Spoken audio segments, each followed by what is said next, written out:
주시기 바랍니다.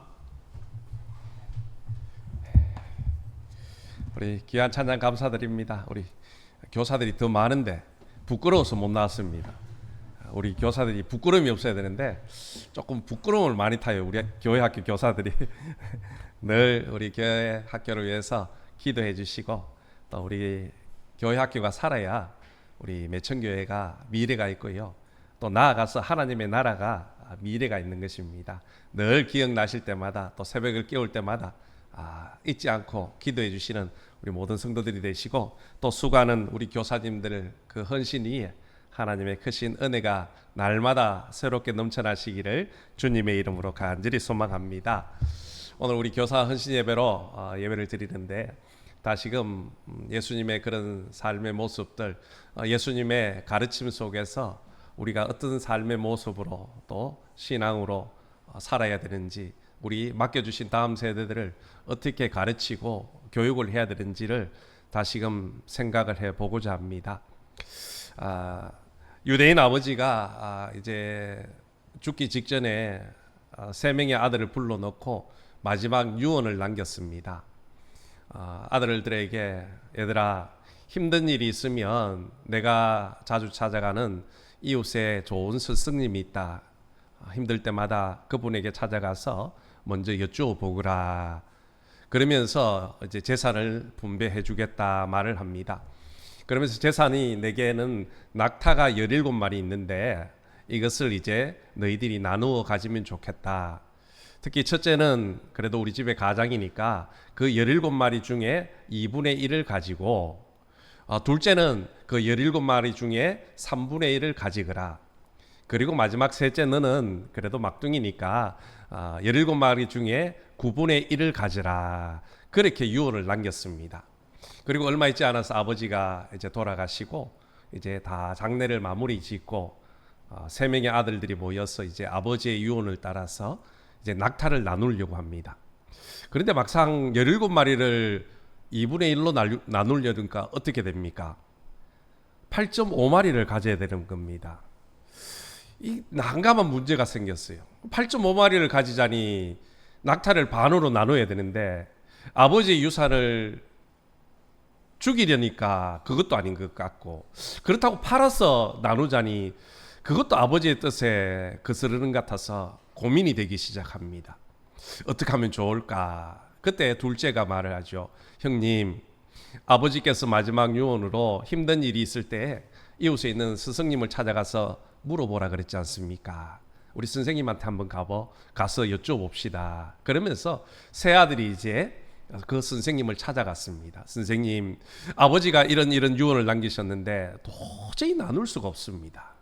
어떻게 하면 좋겠습니까? 그랬을 때에 그 선생님이 이런 말을 합니다. 내게 있는 낙타 1마리를 줄 테니까 그것 가지고 너희들이 나누면 좋겠구나. 그렇게 되었습니다. 그래서 선생님이 낙타를 1마리 줬으니까 전체가 몇 마리입니까? 18마리가 된 겁니다. 18마리 중에 2분의 1을 나누니까 몇 마리가 되는 겁니까? 9마리가 되죠. 그래서 첫째는 9마리를 가집니다. 그리고 둘째는 이제 18마리 중에 3분의 1을 가져야 되니까 6마리를 가지게 됩니다. 그리고 셋째 막내는 이제 9분의 1을 가지니까 18마리 중에 2마리를 가지게 됩니다. 자, 한번 더 얘기해 봅시다. 첫째는 몇 마리요? 9마리. 둘째는 6마리. 막내는 2마리. 도합 몇 마리입니까? 17마리였습니다. 나누고 나니까 1마리가 남았어요. 결국 그 1마리를 다시 선생님에게 갖다 주고 세 아들들이 공평하게 그렇게 낙타를 나누어 가졌다라는 탈무드의 이야기가 있습니다. 여러분, 우리 주변에 인생을 살다 보면 힘들고 어려울 때가 있습니다. 그럴 때 좋은 선생님이 곁에 있다는 것은 참 복입니다. 특히 우리 신앙의 다음 세대들에게요, 우리 교사들이 있다는 것, 좋은 교사가 함께 한다는 것 참 은혜이고 복이라는 것이죠.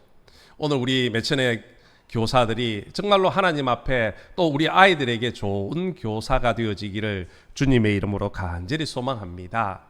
우리 선생님 중에 최고의 선생님이 누구십니까? 바로 우리 예수님 아니십니까?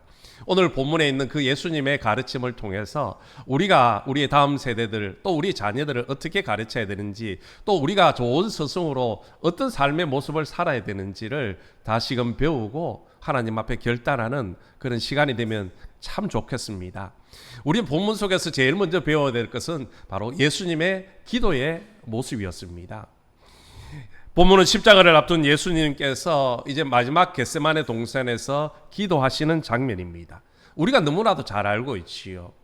그런데 오늘 본문에 보니까 예수님께서 기도하러 올라가실 때에 제자들을 함께 데리고 갔습니다. 36절에 보면 이에 예수께서 제자들과 함께 겟세마네라 하는 곳에 이르러 제자들에게 이르시되 내가 저기 가서 기도할 동안에 너희는 여기 앉아 있으라 하시고. 아멘. 이 겟세마네라는 단어의 뜻이 뭐냐 하면 기름을 짜는 틀입니다. 기름틀. 여러분, 기름을 짜려면 어떻게 됐습니까? 압축을 해야 되지 않습니까? 그렇죠? 특히 올리브 같이 딱딱한 것을 기름을 짜려면요, 압축을 해야 되는 겁니다. 이 말은 예수님의 기도는요, 그야말로 온 몸을, 온 신경을 기름을 짜듯이 쥐어짠, 목숨을 건 그런 간절한 기도의 내용이었다는 겁니다.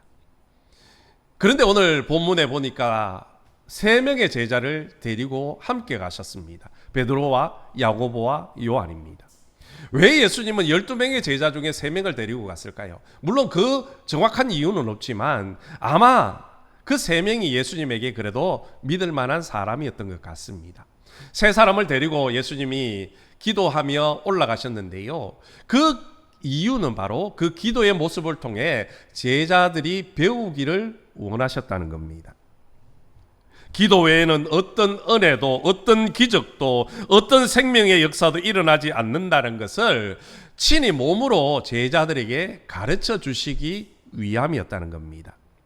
아마 예수님이 이제 돌아가시고 부활하시고 하나님 나라로 올라가신 이후에 아마 제자들은 힘든 일이 있을 때나 아니면 어떤 중요한 선택의 순간을 맞닥뜨렸을 때에 아마 이 겟세마네 동산에 예수님의 기도의 모습을 떠올렸을 겁니다. 아하, 우리 선생님이 힘들 때 정말로 그 십자가의 고난을 눈앞에 두고 하나님 앞에 간절하게 기도하셨지. 아, 우리도 그렇게 기도해야 되겠구나. 아마 그런 기도의 삶을 살게 되었을 겁니다.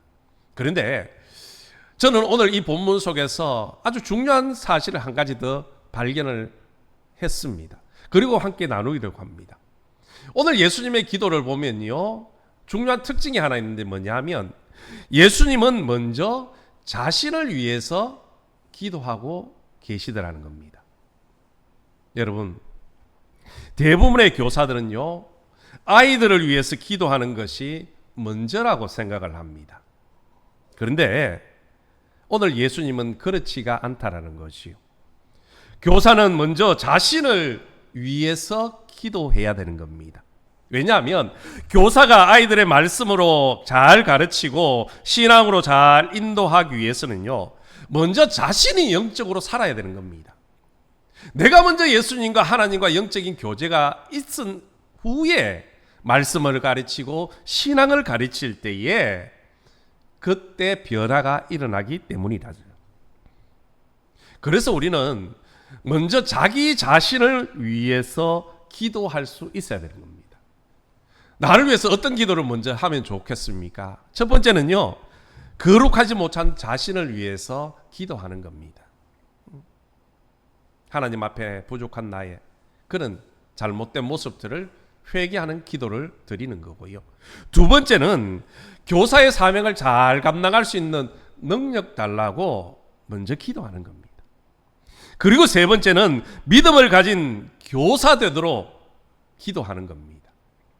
그리고 네 번째로는 선한 목자의 심정을 구하는 그런 기도를 해야 되는 거지요. 그렇게 내가 먼저 나를 위해서 하나님 앞에 기도하고 난 이후에 내게 맡겨주신 아이들을 위해서 기도하는 겁니다. 가정에서도 마찬가지입니다. 우리 자녀들을 위해서 먼저 기도할 것이 아니라 그 자녀들을 가르치고 신앙을 유산을 물려둬야 될 나를 위해서 먼저 기도하는 겁니다. 내가 하나님 앞에 바로 섰는지, 내가 우리 아이들을 믿음으로 가르칠 능력이 있는지, 내가 하나님 앞에 믿음으로 바로 서 있는지, 정말 목자의 심정을 가지고 내가 자녀들을 케어할 수 있는지, 그것을 먼저 기도하고 난 이후에 가르칠 때에 그곳에서 능력이 나타난다는 겁니다. 여러분, 요즘 아이들을 가르치는 것은요, 결코 쉬운 일이 아닙니다. 제 때를 자꾸 이야기해서 죄송한데요, 제가 그래도 교육 전도사하고 교회학교 교사할 때만 해도요, 아이들을 가르치는 것, 그리고 또 모으는 것 힘들지 않았습니다. 왜냐하면 그때만 해도요, 월요일부터 토요일까지 계속 학교 갑니다. 그리고 부모님들도요, 주일날도 잘 쉬는 분이 없었어요. 공무원들이나 또 좀 기업체가 큰 회사 다니는 분들은요, 주일날도 쉬었지만요, 그렇지 않은 가정들은요, 토요일도 출근하고 주일도 출근하는 가정들이 많았습니다. 그러니까 아이들을 데리고 왔어요, 함께 교회에서 예배 드리고 뛰어놀고 하기가 쉬웠다는 겁니다. 그리고 요즘 아이들보다는 좀 순진했던 것 같아요. 그런데 요즘 아이들은 어떻습니까? 교사들보다 솔직히 더 똑똑합니다. 모든 것이 더 똑똑합니다. 손 안에 컴퓨터를 한 대 다 들고 있으니까요, 선생님이 뭐라고 하면요, 쳐다봅니다. 에이, 선생님 말 아닌데. 그죠? 쉽지 않습니다. 그런데 이런 일은요, 시대를 막론하고 다음 세대를 가르치는 것은 여전히 오래전부터 어려움이 있었다는 겁니다. BC 2500년 전, 기원절이 2500년입니다. 지금으로 말하면 거의 4500년 전에 수메르인이 남긴 점토판에 보면 이런 문구가 나와 있습니다. 밤늦게까지 아들이 놀다가 들어오는 것을 아버지가 보았습니다.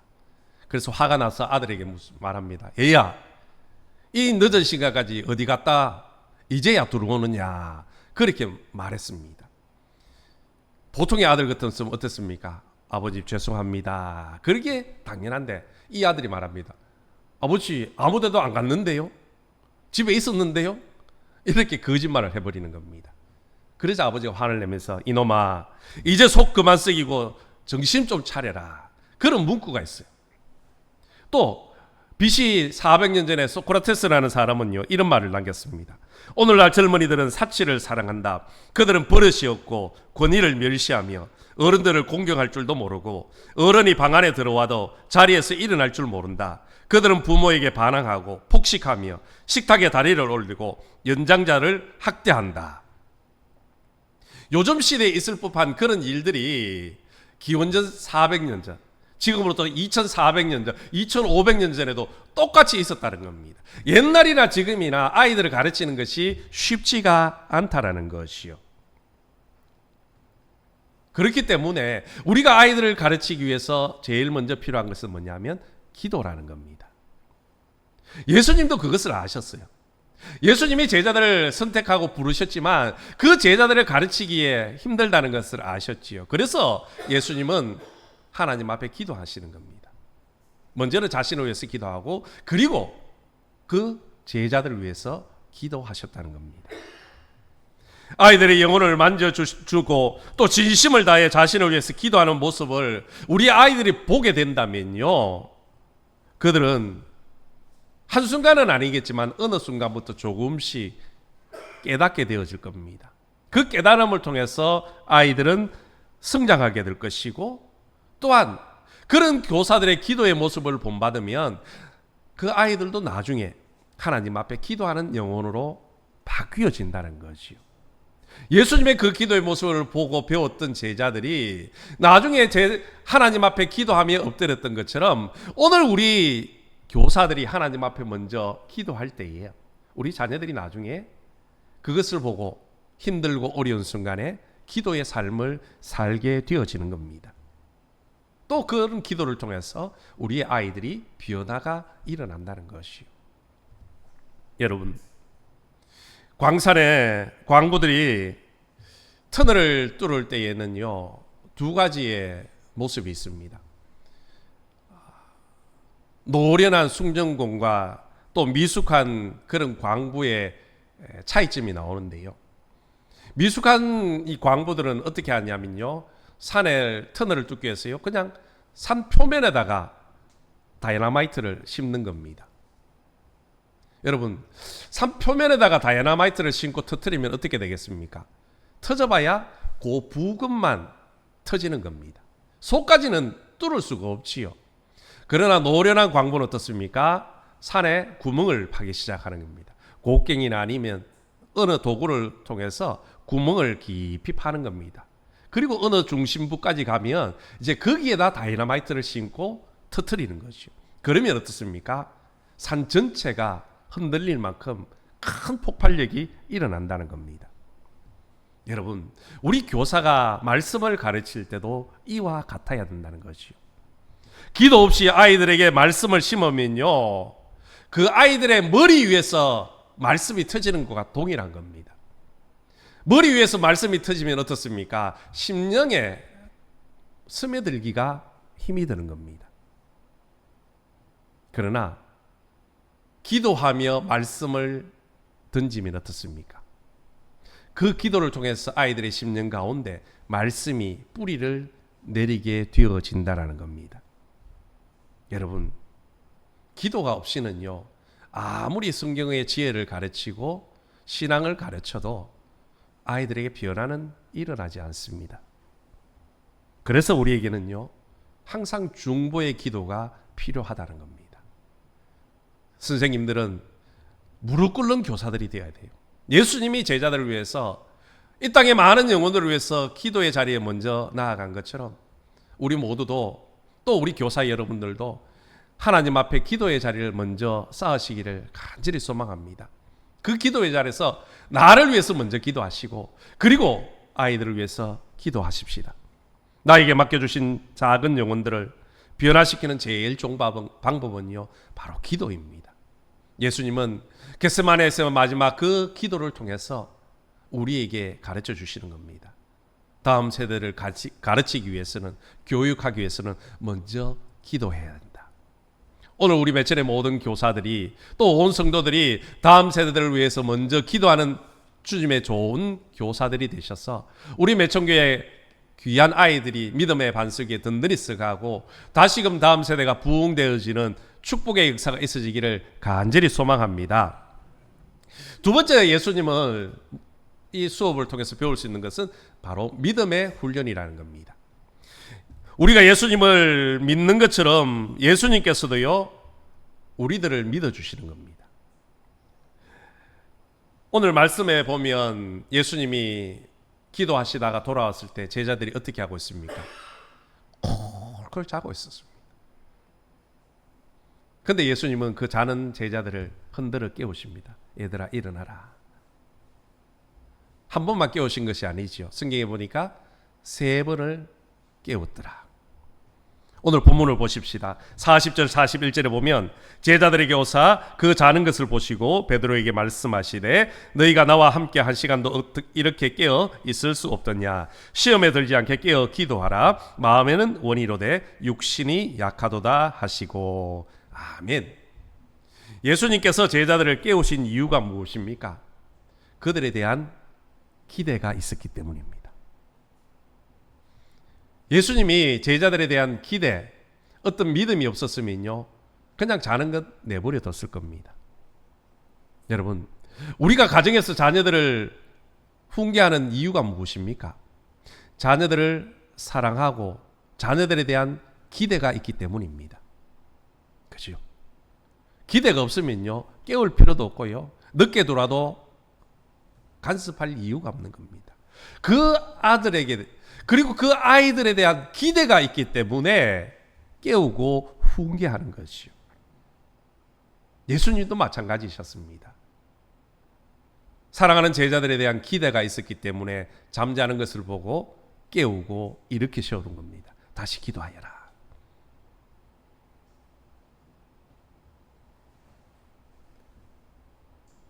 아마 제자들은 예수님의 그 기도와 믿음대로 나중에 변화되고 복음의 귀한 일꾼이 되어졌지 않습니까? 여러분, 좋은 교사들은요, 아이들에 대한 기대가 있어야 되는 겁니다. 기대는 다른 말로 하면 믿음입니다. 그 아이들을 향한 내 믿음이 있어야 돼. 아이들이 변화될 것이라는 믿음이 있으면 우리가 놓치지 않게 되어지는 겁니다. 서울 강서구에 성지중고등학교라고 있습니다. 이 학교의 김한태 교장 선생님의 일화인데요.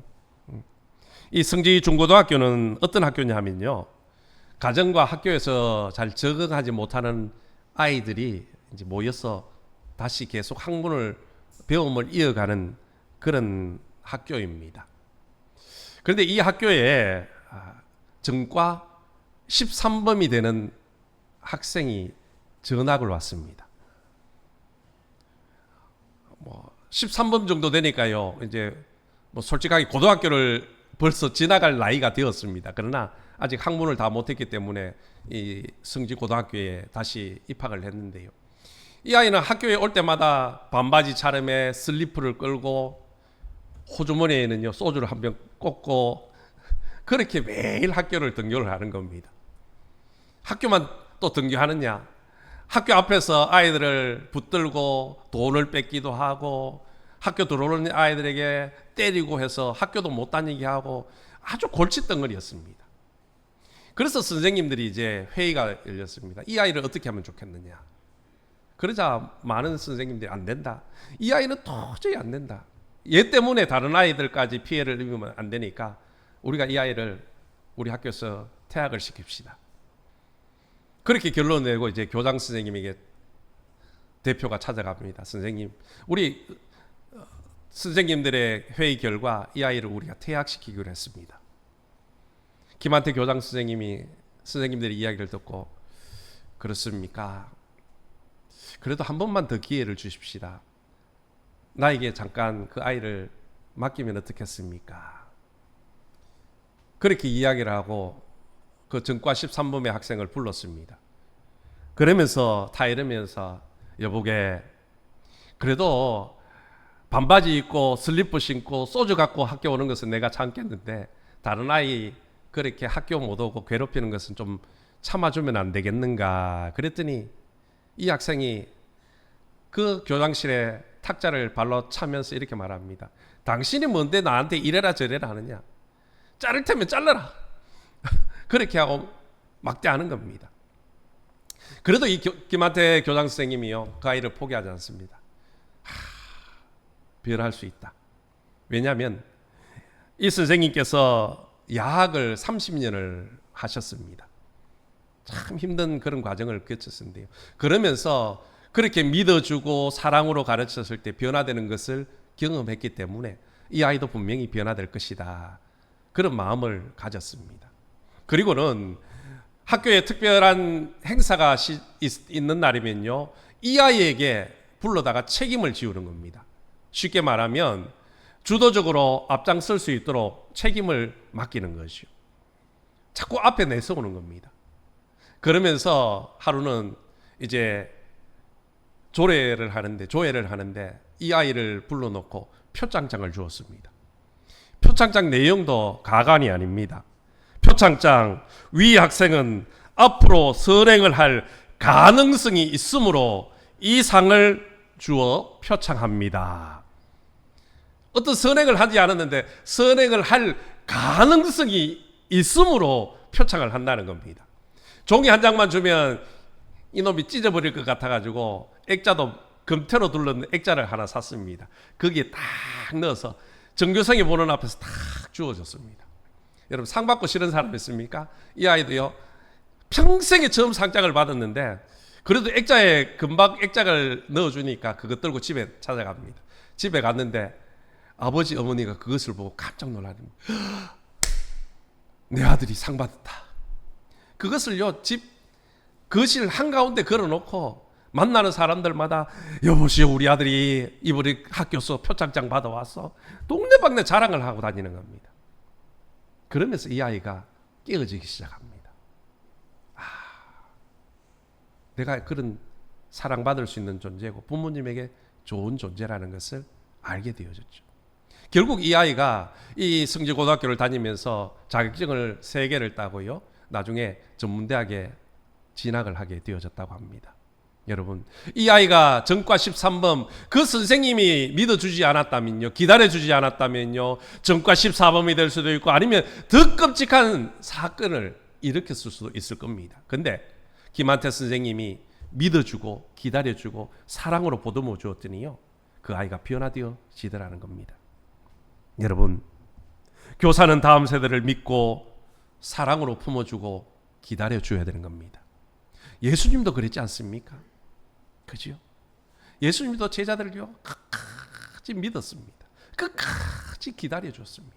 그 결과 예수님이 십자가에 못 박히시고 부활하신 이후에야, 성령으로 은혜를 받고 난 이후에야 그들이 변화되어졌습니다. 3년을 그렇게 따라다녔지만 변화되지 않던 그 제자들이요, 마지막에 가서 변화되어지더라는 겁니다. 여러분, 여러분의 맡겨주신 귀한 아이들이 지금은요, 농땡에 속썩이고 말 안 들어도요, 믿음으로 기다려주고 사랑으로 보듬어주면요, 우리처럼 변화되어질 줄로 믿습니다. 그때까지 우리가 믿음과 인내가 필요한 겁니다. 우리 교회학교 교사들 참 수고가 많습니다. 참 대단하다는 그런 생각이 되어집니다. 우리 선생님들이 토요일이면요, 아이들에게 다 전화합니다. 누구누구야, 내일 주일인 거 알지? 기다릴게, 내일 만나자, 약속을 합니다. 그리고 또 주일 아침에 어떻습니까? 또 전화를 합니다. 혹시라도 자지는 않을까? 그러나 전화해보면 10중 8구 자고 있습니다. 그만 선생님이 몸이 달았어요. 또 전화해놓고 쫓아가는 겁니다. 집 앞에서 10분, 20분, 30분, 그리고 얼레고 달래가지고요, 데리고 와서 말씀 가르칩니다. 또 때로는요, 선생님이 기다려도 끝까지 나오지 않아서 속상할 때도 있죠. 그런데 우리 선생님들이요, 그 아이들 포기하지 않습니다. 그 다음 주 토요일이 되면요, 또 전화합니다. 얘야, 내일 주일인가 알지? 그래서 얼레고 달래가지고 또 데리고 왔어요. 말씀 가르치고 있어요. 참 우리 교사들 대단해요. 예수님 같아요. 다 저 같았으면 포기하고, 아유, 너 아니면 또 없나 싶어서 던져버릴 수 있는데, 우리 선생님들은 그 아이 끝까지 믿고 기다리고 있어요. 비록 지금 그 아이들이 확 변하지는 않았지만 언젠가는 변화되어지고 믿음으로 성장할 줄로 믿습니다. 실제로 우리 교회도 보면요, 중학교, 고등학교 시절요, 그렇게 속썩이던 아이가요, 믿음 생활 잘하고 있는 아이도 있습니다. 제가 이름을 말하면요, 좀 그러니까 그런 아이가 있습니다. 요즘 보면 참 신기해요. 교사로, 보조교사로 지금 섬기기도 하고요. 또 자기가 아르바이트에 가서 번 돈 가지고요, 선생님들 커피도 사오고요. 그 모습 보면서 그렇구나. 선생님이 포기하지 않고 믿음으로 기다려주면 아이들이 변화되는구나. 예수님이 제자들을 믿고 포기하지 않고 기다려주니까 변화되어지는구나. 여러분, 교사는 그런 겁니다. 좋은 교사 다른 것 아닙니다. 아이들을 끝까지 믿어주고 기다려주는 겁니다. 우리 매천의 교사 여러분, 다음 세대들 속썩이고 말 안 듣고 힘들게 해도 포기하지 마시고 조금만 더 믿고 인내하며 기다려주시기 바랍니다. 그리고 기도할 때에 그 아이들이 분명히 변화되어지고 우리 매천교회 다음 세대의 귀한 일꾼이 되어져서 하나님의 기쁨이 되어지고 영광 올려드리는 귀한 은혜의 역사가 일어날 줄로 믿습니다. 그 일에 헌신하는 우리 모든 좋은 교사들이 되기를 주님의 이름으로 축복합니다. 세 번째, 예수님은요, 헌신의 삶이었습니다. 헌신의 모습을 보여주었다는 것이요. 겟세마네 기도 후에 예수님은 십자가 앞에서 제자들이 도망갈 것을 다 알고 계셨습니다. 그럼에도 불구하고 오늘 제자들을 향해 어떻게 말합니까? 46절에 보니까 일어나 함께 가자. 일어나 함께 가자. 이 말에는요, 이중적인 의미가 포함되어 있습니다. 뭐냐면 예수님은 십자가를 지러 가지만 제자들은 이 십자가를 딛고 나중에는 사도행전의 그 복음의 길을 걸어갈 것을 의미하고 있다라는 겁니다. 예수님은 고통의 길을 가시지만 제자들은 앞으로 영광의 길을 갈 것을 의미하고 있다라는 겁니다. 예수님은 고난의 길을 가지만 제자들은 부흥의 길을 걸어갈 것이라는 그런 의미가 담겨져 있다라는 겁니다. 다시 말해서 예수님은 앞으로 변화된 모습으로 살아갈 제자들을 기대하면서 고난의 길, 헌신의 길 걸어가셨다는 것이요. 실제로 제자들은 예수님의 그 헌신의 삶을 통해서 변화가 되어졌고요. 하나님 앞에 영광 올려드리는, 또한 이 땅에 복음을 선포하며 나아가는 부흥의 길을 걸어가게 되어졌다라는 겁니다. 그것은 바로 예수님의 헌신이 있었기 때문입니다. 교사들은 바로 그런 헌신이 필요한 겁니다. 예수님은 당신의 목숨을 내어주면서까지 헌신하셨지만 우리는 그렇게까지는 하지 못하지 않습니까? 그러나 그것 반이라도, 아니면 반의 반이라도 헌신할 수 있어야 되는 겁니다. 우리 교사들 참 헌신 많이 하십니다. 우리 성도님들 교사들 많이 기도해 주십시오. 그리고 보실 때마다 수고한다, 고생한다, 또 그렇게 격려해 주십시오. 보십시오. 토요일 그렇게 전화하지요. 데리러 가야 되지요. 또 말씀 준비해야 되지요. 기도하면서 아이들을 가르쳐야 됩니다. 그런 수고 헌신이 있기 때문에 교회 학교가 굴러가는 겁니다. 어느 박물관에 한 신사가 찾아왔습니다. 말끔하게 차려입은 신사가 가만히 보니까 전시물을 보는데요, 쪼그려 앉아서 돌아다니며 전시물을 보는 겁니다. 이 박물관 관리원이 처음에는 저분이 좀 몸이 불편한가 싶어서 유심히 살펴봤습니다.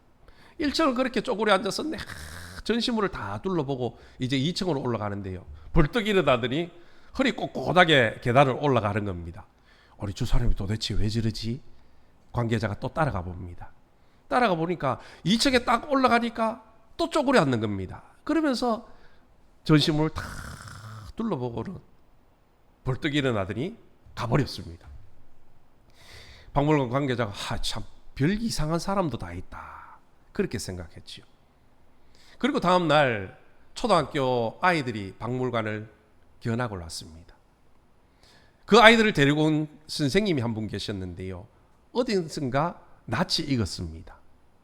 가만히 보니까 어저께 와서 쪼그려 앉아서 전시물을 보던 선생님이었던 겁니다.